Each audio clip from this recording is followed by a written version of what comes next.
Hey everybody, welcome back to the Rebel Jump channel. This is part 2 of the Gladius Xiphos 2018 model review. I'm gonna take out the blade plug and then we're gonna take a look at the Saber with the Saber core and show off some more information about it. So we put in a blade here, try to do that on the screen, and then we put in the retention screw really quick.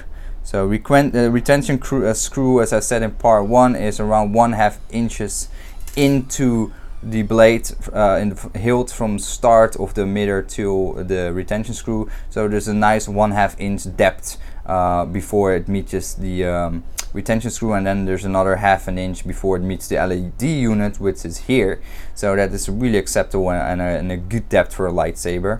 And overall, I'm really happy with this. So this is a Vader's Vault dual diffuse blade. This is a very short blade, maybe 16 or 18 inches long, because I don't have much space. So this is how we're gonna do it. So let me put Saber like this.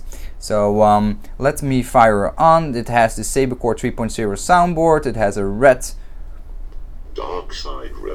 AV switch.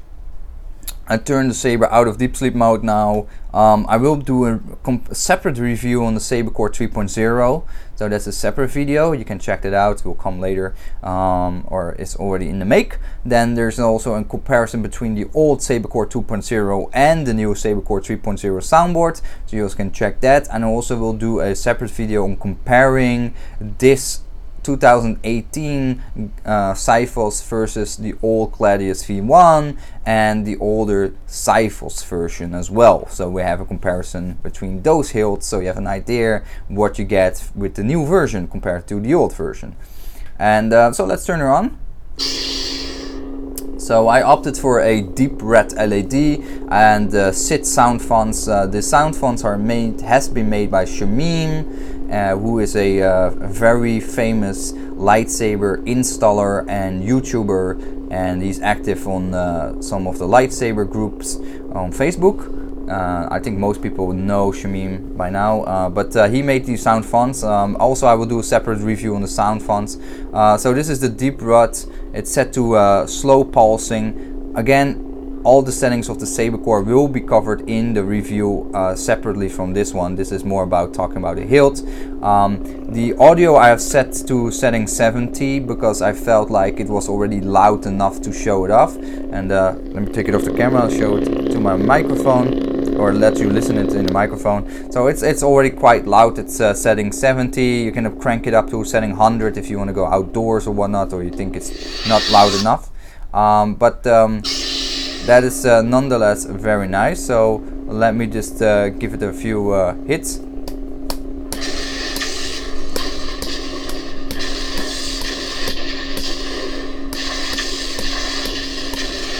So that's nice.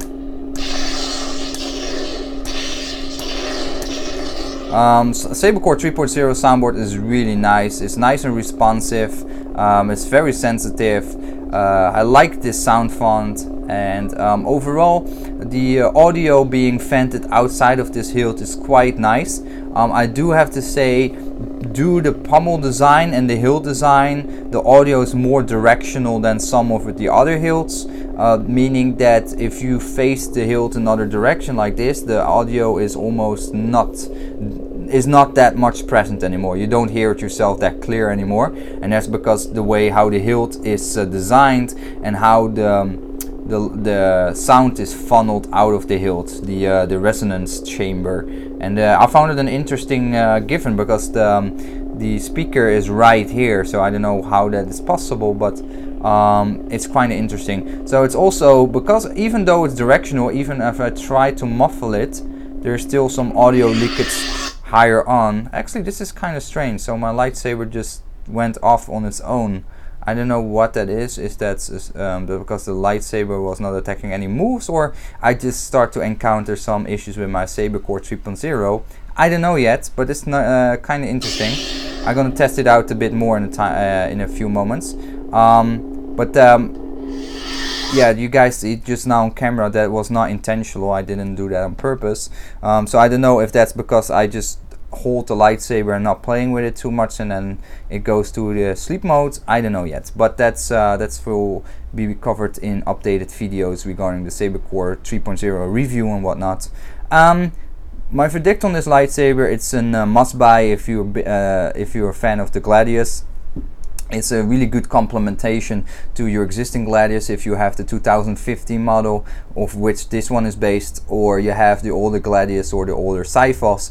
Then this is a really nice complementary to your lightsaber collection. Or if this is your very first Gladius / Xiphos, then this is a very good buy. You don't per se have to go out there to get a second-hand one anymore, because this one is very, very good on its own.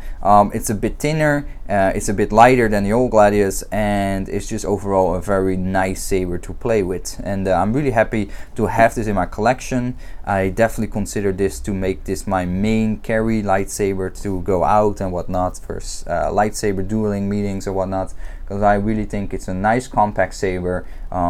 It has the right dimensions, the right weight for me, and of course I'm a big sucker for the Gladius from Saberforge, so this Xiphos is no difference. Let me know in the comments what you think about this lightsaber. Are you going to pick one up yourself? Are you still in doubt? And if you're in doubt, what are making you doubt about the lightsaber? Now, if you don't like this finish, this is the V1 finish. If you like the weather finish, they also have that as an option. I wanted it to be as clean as possible, so it resembles more like the Old Republic Star Wars game. Thanks for watching, everybody, and I'll see you in the next video. Take care, bye bye.